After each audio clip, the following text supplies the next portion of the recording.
আসসালামু আলাইকুম সম্মানিত ভিউয়ার্স, স্টারমন ফ্যাশনে স্বাগতম। তো আজকের এই শার্ট কলার ডিজাইনটি কিভাবে খুব সহজে যারা সেলাই কাজে নতুন তারাও খুব সহজে যে কোনো সাইজের বডির জন্য কাপড় থেকে খুব সহজে কাটিং করতে পারবে এবং সেলাই করতে পারবে, তার সম্পূর্ণ ভিডিওটি আজকে আপনাদের সাথে আমি শেয়ার করছি। তো প্রথমে এই 3.5 গজ কাপড়ের সম্পূর্ণ কাপড়টাকে আমি সিঙ্গেলে একটা সাইড ধরে আমি এখানে 4 ভাঁজ করে নিয়েছি আমার বডির মাপ অনুযায়ী, অর্থাৎ 11 ইঞ্চি অনুযায়ী আমি এখানে একটা কাপড়টাকে ভাঁজ করে নিয়েছি। তারপর আমি এখানে শোল্ডার এবং গলার জন্য 6 ইঞ্চিতে মার্কিং করেছি। তো আমার বডিটা হবে এখানে 36 ইঞ্চি, তো তার জন্য আমি এখানে 6 ইঞ্চিতে মার্কিং করে নিয়েছি গলা এবং শোল্ডারের জন্য।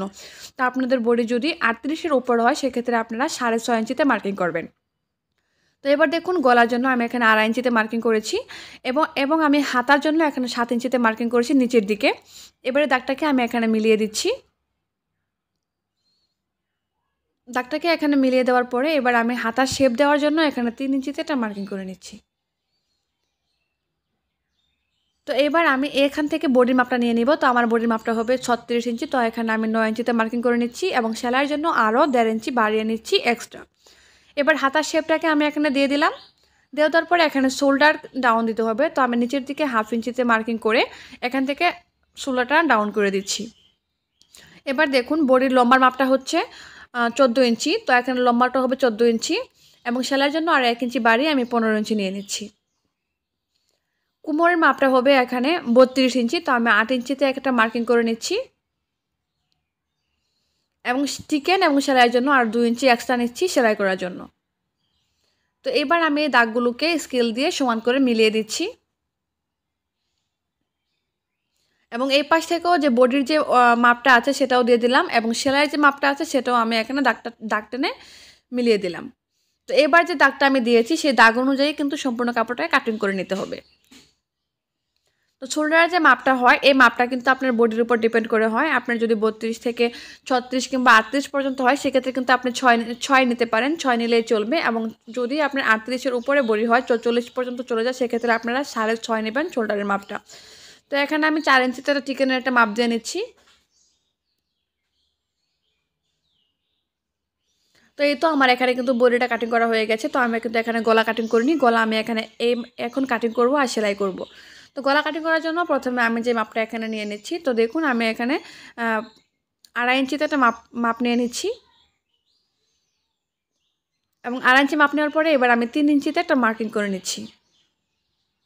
এবার আমি এখানে একটা বক্স শেপ তৈরি করে নেব। এবার আমি এখানে ছোট করে রাউন্ড শেপ করে দিব। আপনারা অবশ্যই এখানে ভালো করে লক্ষ্য করলে খুব সহজে বুঝতে পারবেন। তো এবার আমি এখানে আরেকটা দাগ দিচ্ছি 1 ইঞ্চিতে, এটা হলো পিছন পাটের গলার জন্য। এবার আমি এখানে হালকা করে একটা রাউন্ড শেপ দিয়ে দিচ্ছি। তো এই তো এখানে কিন্তু আমার দুটোটা গলায় কিন্তু এখানে মার্কিং করা হয়ে গেছে। তো প্রথমে আমি ছোট গলাটা কাটিং করব, অর্থাৎ পিছন পাটের যে গলাটা সেটা কাটিং করব। তো কাটিং করে নেওয়ার পরে এখানে কাপড়টা কিন্তু আলাদা করে দিতে হবে। তো আলাদা করে দেওয়ার পরে এবার সামনের যে পার্টটা আছে সেটাকে আমি সেই 3 ইঞ্চি বরাবর কাটিং করে নেব। তো এই তো আমি কাটিং করে নিয়েছি। তো গলাটা কিন্তু এখানে কাটিং করা হয়ে গেছে। তো এবার এই মাঝখান থেকে আমি কাট করে নিচ্ছি।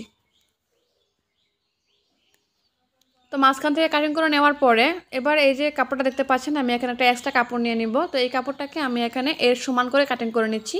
তো এই কাপড়টাকে আমি এখানে 2 ইঞ্চি চওড়া করে কাটিং করে নেব। সম্পূর্ণ কাপড়টাকে এখানে 2 ইঞ্চি চওড়া করে কাটিং করে নিতে হবে। তো একই রকমভাবে আমি এখানে প্যান্টের যে কাপড়টা আছে সেই কাপড়টা থেকেও একই রকমভাবে 2 ইঞ্চি চওড়া করে কাপড় কাটিং করে নিয়েছি। তো কাটিং করে নেওয়ার পর এবার আমি এটাকে বাউ সাইড করে উল্টো সাইড করে ধরে এটাকে সেলাই করে দিব। তো আমি কিন্তু এখানে একটা প্লেট তৈরি করছি। তো এবার আমি এটাকে চিকন করে একটা বাঁশ দিয়ে দেন এর উপর আমি বসিয়ে বাউ পিঠ ধরে সেলাই করে দেব। তো একই রকমভাবে আমি আরেকটা পার্টও কিন্তু সেম প্যান্টের কাপড়টা দিয়ে আরেকটা প্লেট তৈরি করে নেব। তো ঠিক একই রকমভাবে আমি এখানে এই প্লেটটাও তৈরি করে নিচ্ছি। তৈরি করে নেওয়া হয়ে যাওয়ার পরে এক্সট্রা কাপড়টুকু আমি এখানে কাটিং করে নেব। তো এই তো দেখুন আমার দুটো প্লেটগুলো তৈরি হয়ে গেছে। এবার আমি এখানে 5 ইঞ্চিতে একটা মার্কিং করে নিয়েছি। মার্কিং করে নেওয়ার পরে আমি এটাকে এর উপর বসিয়ে সেলাই করে দিব। সমান সমান করে ধরে 5 ইঞ্চি যেই মার্কটা আমি দিয়েছি সেই মার্ক অনুযায়ী কিন্তু আমাকে সেলাইটা করতে হবে এবং এই মার্কিং অনুযায়ী আমি সেলাই করে এখানে একটা বক্স শেপ তৈরি করে দেব। ছোট করে এখানে একটা বক্স তৈরি করব, তার ভিতরে একটা ক্রস দিয়ে দিব সৌন্দর্যের জন্য। তা আমার কথা যদি আপনাদের বুঝতে সমস্যা হয় তাহলে অবশ্যই আমার কমেন্ট বক্সে লিখে জানাবেন, আমি চেষ্টা করব আপনাদেরকে সুন্দর করে বুঝিয়ে দেওয়ার জন্য। তো এবার আমি ব্যাক পার্টটার সাথে সামনের পার্টটাকে সেলাই করে দিচ্ছি, শোল্ডার জয়েন করে দিচ্ছি।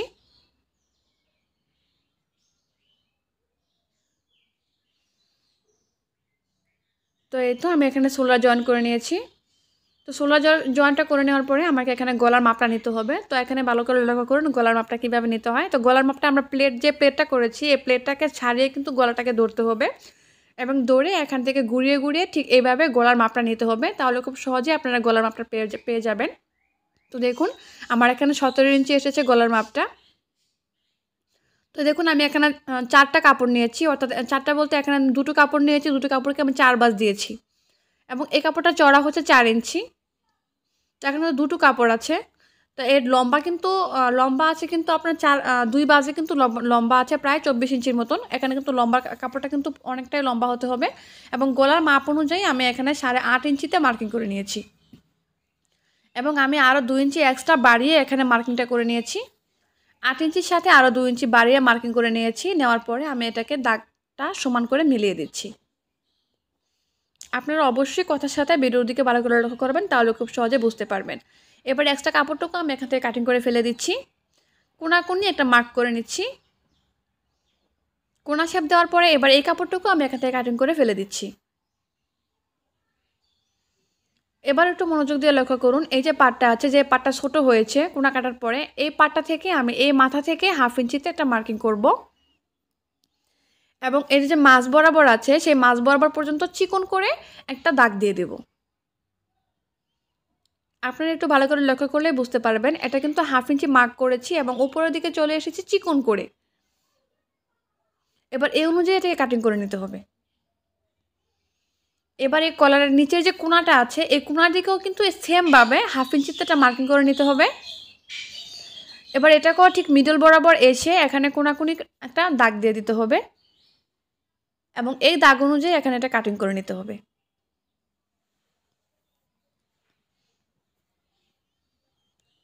তো কাটিং করে নেওয়ার পরে এবার আমি এটাকে চিকন করে দুটোকে আমি একসাথে মিলিয়ে সেলাই করে দেব। তো এই একটা সাইড খোলা থাকবে এবং বাকি সবটা কিন্তু আমি এখানে সেলাই করে দেব। চিকন করে এই সেলাইটা আমি করে নিয়েছি। করে নেওয়ার পরে এখানে কোণাগুলো কাটিং করে নিতে হবে যেন ভিতরের কোণাগুলো খুব সুন্দর করে বের হয়ে আসে এবং ছোটো ছোটো কাট দিয়ে দিলে খুব সহজে এটা উল্টানো যাবে। তো দেখুন সেলাই করার পরে আমি কিন্তু এখানে এটাকে উল্টিয়ে নিয়েছি। ভিডিও বড় হয়ে যাচ্ছে সেই কারণে আমি একটু কেটে কেটে দিচ্ছি। দেখুন এখানে কিন্তু আমি এটাকে কোণাগুলো বের করে দিয়েছি। বের করে দেওয়ার পরে আমি এখানে সেলাইটা সুবিধার জন্য আমি এখানে চিকন করে একটা ফলস সেলাই এখানে দিয়ে দেব কলারের এই সাইডটাতে। তো এই তো আমি এখানে ফলস সেলাই দিয়ে দিয়েছি। এবার দেখুন এই যে প্লেটের যে মাথাটা আছে এই মাথা থেকে আমার সেলাইটা শুরু করব। 1/2 ইঞ্চি মতো দৌড়ে প্লেটটাকে রেখে কিন্তু আমাকে এখানে সেলাইটা করতে হবে।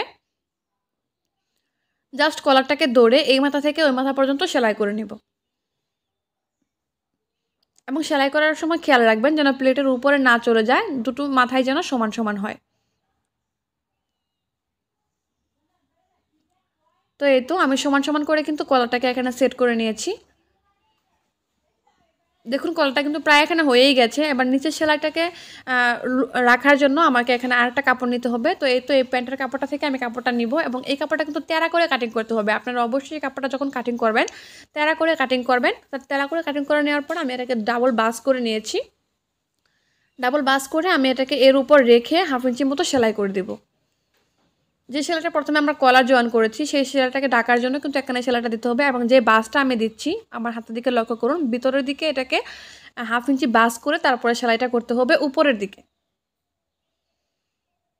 আপনারা কথার সাথে আমার হাতের দিকে লক্ষ্য করলে খুব সহজে বুঝতে পারবেন যে আমি আপনাদেরকে কি বলার চেষ্টা করছি। তো এবার যখন আমরা এই পাশটাতে যখন চলে আসব এখানেও কিন্তু আমরা এটাকে 1/2 ইঞ্চি বাস করে ভিতরের দিকে রেখে তারপরে সেলাইটা করব।